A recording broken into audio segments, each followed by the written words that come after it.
Hello guys, WhatsApp. कैसे हैं आप सब? तो आज हम स्टार्ट करते हैं लक्ष्मीकांत का chapter number first, historical background. तो चलिए स्टार्ट करते हैं। तो फर्स्ट पैराग्राफ में बताता है कि जो ब्रिटिश है वो 1600 में इंडिया में आए थे एज अ ट्रेडर। किस फॉर्म में? In the form of East India company. और जिनके पास एक्सक्लूसिव राइट थे ट्रेडिंग के, इंडिया के अंदर ट्रेड करने के, under the charter granted by queen Elizabeth one. और इन 1765 में जो कंपनी थी, जो अब तक की एक प्योरली ट्रेडिंग फंक्शन परफॉर्म करनी थी, उसने दीवानी राइट्स ऑब्टेन कर लिए। और दीवानी का राइट्स का मतलब होता है राइट्स ओवर रेवेन्यू और सिविल जस्टिस। किनके? बंगाल, बिहार और उड़ीसा। तो इसे ऐसे याद कर सकते हैं, बीबीओ के राइट्स थे बंगाल, बिहार, उड़ीसा। और इससे ही उनका एक कैरियर स्टार्ट हुआ एज अ टेरिटोरियल पावर। और 1858 में इन द वेक ऑफ सिपाही मिटनी, जो हम आगे भी देखेंगे और मॉडर्न हिस्ट्री में भी पढ़ेंगे, जो ब्रिटिश क्राउन थे उसने डायरेक्ट रिस्पॉन्सिबिलिटी ले ली किसकी? गवर्नेंस की, इंडिया के। और ये रूल कंटिन्यू रहा until India was granted independence on 15 अगस्त 1947। और इंडिपेंडेंस के साथ ही कॉन्स्टिट्यूशन की नीड भी हमें लगने लगी, तो इसलिए कॉन्स्टिट्यूएंट असेंबली का फॉर्मेशन किया गया 1946 में। और 26 जनवरी 1950 में हमारा जो कॉन्स्टिट्यूशन है वो इफेक्ट में आ गया। लेकिन बहुत सारे फीचर्स जो हैं इंडियन कॉन्स्टिट्यूशन के और पॉलिटी के, उनकी जो रूट्स हैं वो आज भी ब्रिटिश रूल के अंदर ही है। कि जो हम salient feature of the constitution chapter जब पढ़ेंगे लक्ष्मीकांत का, तो उसमें हम देखेंगे कि कौन कौन से फीचर्स कहाँ कहाँ से लिए गए हैं जो हमारे इंडियन कॉन्स्टिट्यूशन के अंदर हैं। और they are certain events in the British rule that laid the legal framework for the organisation and functioning of the government and administration in British India. और ये इवेंट ग्रेटली इन्फ्लुएंस करते हैं हमारे संविधान को और पॉलिटी को। और ये एक्सप्लेन होता है कि ये केवल दो फेजेस देखेंगे। जो क्रोनोलॉजिकल ऑर्डर है उसमें दो हेडिंग्स हैं। पहला कंपनी रूल चलता है 1773 to 1858 and second is crown rule 1858 to 1947।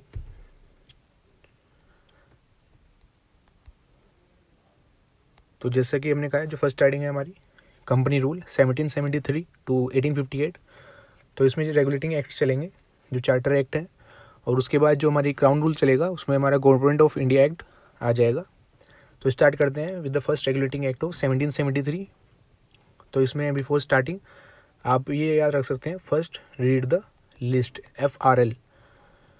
तो ये हमने क्यों किया? क्योंकि इसमें जो फर्स्ट पॉइंट है इसका, कि it was the first step taken by British government to control and regulate the affair of East India Company in India. तो फर्स्ट से आगे हमारा कि जब आप रेपिटेटिव रिवीजन करेंगे तो उससे आपको याद रहेगा कि FRL में था first read the list and it is first step taken by the British government to control and regulate the affair of East India Company in India. And second is R, means it recognized for the first time the political और administrative function company के। and L, led the central administration foundation रखी थी India के अंदर। अब इसके जो features हैं वो देखते हैं। इसने डेजिग्नेट कर दिया था जो गवर्नर ऑफ बंगाल को as a governor general of Bengal, और एक क्रिएट कर दी गई थी एग्जीक्यूटिव काउंसिल 4 मेंबर्स की, उसको असिस्ट करने के लिए। और जो पहले हमारे गवर्नर जनरल थे वो थे लॉर्ड वेरन हेस्टिंग। और सेकंड पॉइंट में जो थे गवर्नर थे जो बॉम्बे और मद्रास के, उन्हें सबॉर्डिनेट कर दिया गवर्नर जनरल ऑफ बंगाल के। अनलाइक अर्लियर कि पहले जो तीनों थे इंडिपेंडेंट थे ईच अदर। और जो कलकत्ता में 1774 में सुप्रीम कोर्ट का एस्टेब्लिशमेंट हो गया with 1 chief justice and 3 other जजेस। इसने प्रोहिबिट भी कर दिया था जो सर्वेंट थे कंपनी के एंगेज होने में किसी एनी प्राइवेट ट्रेड में, और excepting present bribes from the natives. उसने स्ट्रेंथन कर दी, मजबूत कर दी कंट्रोल कंपनी का ऊपर ब्रिटिश गवर्नमेंट का, by requiring court of director, जो एक गवर्निंग बॉडी थी कंपनी की, COD, जो देखती थी RCM को, revenue, civil and military affairs. तो ये 5 पॉइंट आपको बिल्कुल क्रिस्टल क्लियर हो जाने चाहिए। अब देखते हैं next act, amending act of 1781। तो जो क्या था कि रेगुलेटिंग एक्ट ऑफ 1773 में जो भी डिफेक्ट थे तो उनको दूर करने के लिए ब्रिटिश पार्लियामेंट ने पास किया अमेंडमेंट एक्ट ऑफ 1781, जिसे एक्ट ऑफ सेटलमेंट भी बोलते हैं। इसके फीचर्स क्या हैं? कि इसने जो गवर्नर जनरल थे और उनकी काउंसिल को सुप्रीम कोर्ट के जो जुरिडिक्शंस है उनसे छूट दे दी गई कोई भी एक्ट जो ऑफिशियल कैपेसिटी में वो करते हैं। सिमिलरली इन्होंने एक्सटेंड भी कर दिया जो सर्वेंट थे कंपनी के from the jurisdiction of the supreme court for their official actions. तो फर्स्ट पॉइंट में हम क्लियर हो गया होगा कि जो गवर्नर जनरल और उनकी काउंसिल और जो सर्वेंट हैं कंपनी के उनको जुरिडिक्शन से जो सुप्रीम कोर्ट का है ऑफिशियल कैपेसिटी में उनको माफ़ी दे दी गई, वो एक्सेम्प्ट कर दिया गया। और also exclude the revenue matters and matters arising in collection of revenue from the jurisdiction of supreme court. और इन्होंने एक्सक्लूड भी कर दिया रिवेन्यू मैटर्स को भी, और जो मैटर अराइजिंग हो रहे थे कलेक्शन ऑफ रिवेन्यू से उसको भी। तो फर्स्ट पॉइंट क्लियर, आपको सेकंड पॉइंट क्रिस्टल क्लियर। और थर्ड पॉइंट में है कि इन्होंने प्रोवाइड करा कि जो सुप्रीम कोर्ट है उसका जुरिडिक्शन होगा सभी element of Calcutta. It provided that the Supreme Court was to have jurisdiction over all the inhabitants of Calcutta. और उसने required that the court to administer the personal law of the defendant. कि लो जो court है वो administer करेगी जो personal law है defendants की, मीन्स जो ये हिंदूज हुए हैं according to the Hindu law और Muslims who try to according to the Mohammedan law. और फोर्थ पॉइंट है it laid down the appeal from the provincial court could be taken to the governor general in council, कि जो भी provincial court से जो भी appeal होगी वो गवर्नर जनरल इन काउंसिल के पास जाएगी, ना कि सुप्रीम कोर्ट के पास। और इसने एम्पावर कर दिया गवर्नर जनरल इन काउंसिल को कि वो रेगुलेशन फ्रेम कर सके प्रोविंशियल कोर्ट्स के लिए भी और काउंसिल के लिए भी। तो उम्मीद है आपको ये पाँचों पॉइंट क्लियर हो गए होंगे। रिवीजन करा देते हैं आपका कि फर्स्ट पॉइंट में जो गवर्नर जनरल और काउंसिल है और जो सर्वेंट थे कंपनी के, इन तीनों को ही जो जुरिडिक्शन है सुप्रीम कोर्ट का उससे छूट दे दी गई for the act done by them in their official capacity. और सेकंड पॉइंट में इन्होंने एक्सक्लूड कर दिया जो रिवेन्यू मैटर था और मैटर जो कलेक्शन और रिवेन्यू से अराइज हो रहा था सुप्रीम कोर्ट के जुरिडिक्शन से। थर्ड पॉइंट में क्या दिया है कि जो सुप्रीम कोर्ट है उसका जुरिडिक्शन कर दिया गया सभी जो कलकत्ता में रह रहे हैं इनहेबिटेंट्स जो कलकत्ता के। और it also required the court कि वो एडमिनिस्टर करे पर्सनल लॉ हिंदूज़ के और ये मुस्लिम्स के। और इसने फोर्थ पॉइंट में कहा कि इसने जो कहा कि जो प्रोविंशियल कोर्ट्स की जो भी अपील होगी वो गवर्नर जनरल काउंसिल में जाएगी, ना कि सुप्रीम कोर्ट में। और फिफ्थ पॉइंट में कहा इसने एम्पावर कर दिया गवर्नर जनरल काउंसिल को कि फ्रेम करे regulation for the provincial court and council. Now we will see Pitt's India Act of 1784।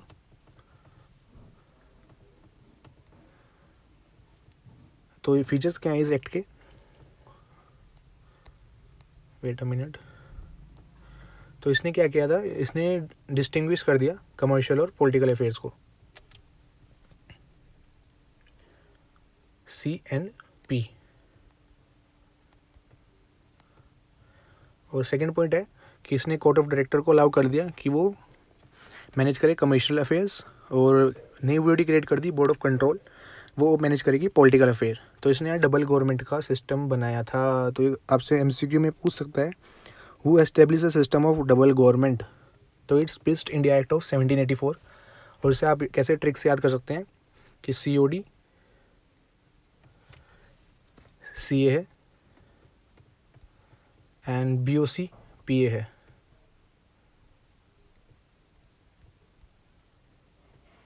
तो इससे आपको याद रहेगा, जब आपको बार बार इसको 2-3 बार ही बोल लेंगे कि COD जो है CA है, BOC PA है। तो COD से आपको याद रहेगा कि कमर्शियल अफेयर देखता था और BOC पॉलिटिकल अफेयर।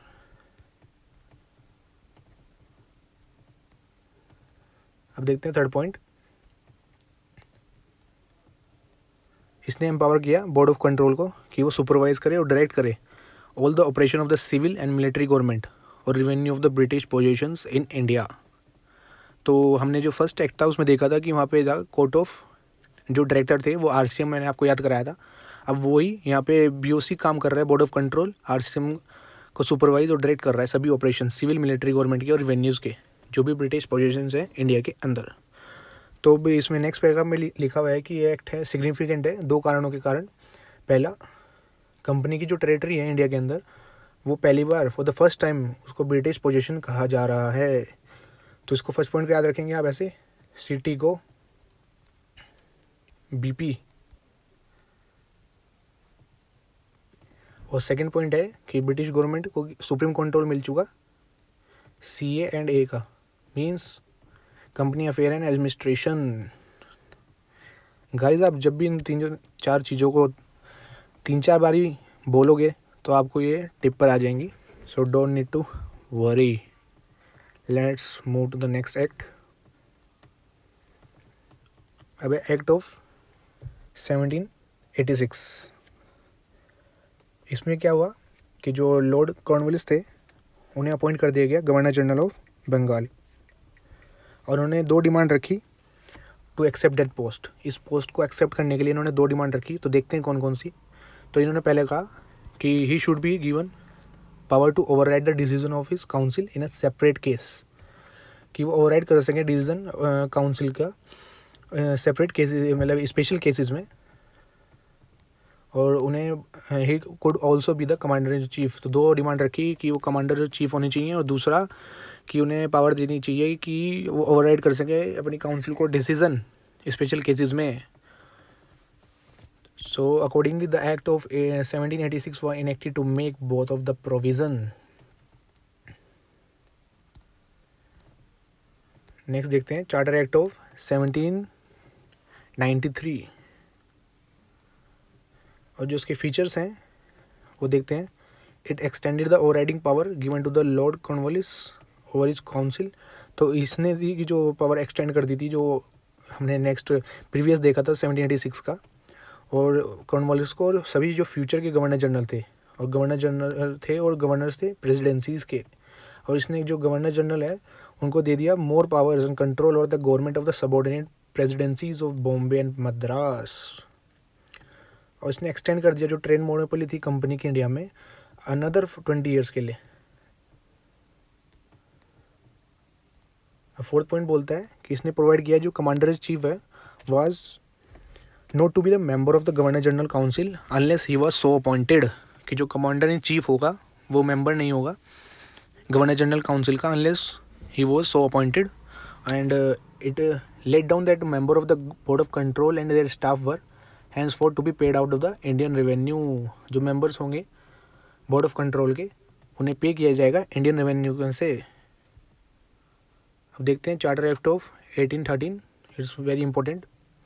इसने एबोलिश करा ट्रेड मोनोपोली कंपनी की इंडिया के अंदर। It's very important. UPSC can ask you in the prelims who abolish the trade monopoly of the company in India, so you can answer charter act of 1813। That is, Indian trade was thrown open to all the British merchant. However, it continued the monopoly of the company over the trade in tea and trade with China. उसने exerted the sovereignty of the British Crown over the company territories India. इसने जो sovereignty थी British crown की company territories in India में assert कर दी गई थी, और उसने अलाउ कराया जो क्रिश्चियन मिशनरीज थे कि वो आए इंडिया में for the purpose of enlightening the people. लोगों को ज्ञान देकर उन्हें एनलाइट करने के लिए अलाउ कर दिया गया।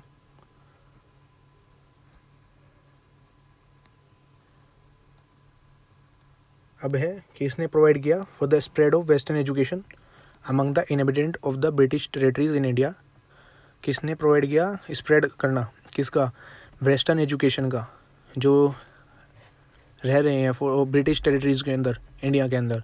और ऑथोराइज कर दिया जो लोकल गवर्नमेंट है इंडिया की कि वो टैक्सेस इम्पोज कर सके लोगों के ऊपर और पनिश कर सके जो टैक्स नहीं दे रहा है। तो ये इंपॉर्टेंट हो गया कि इसमें जो पॉइंट आए हमारे कि क्रिश्चियन मिशनरीज को अलाउ कर दिया गया, ट्रेड मोनोपोली जो हमारी थी वो अबोलिश कर दी गई, जो सॉवरेनिटी थी ब्रिटिश क्राउन की वो एजर्ट हो गई, और इसने वेस्टर्न एजुकेशन का स्प्रेड होने दिया और ऑथोराइज कर दिया लोकल गवर्नमेंट को और इंडिया के अंदर कि वो टैक्स इम्पोज कर सकती है पर्सन के ऊपर। अब देखते हैं चार्टर एक्ट ऑफ 1833।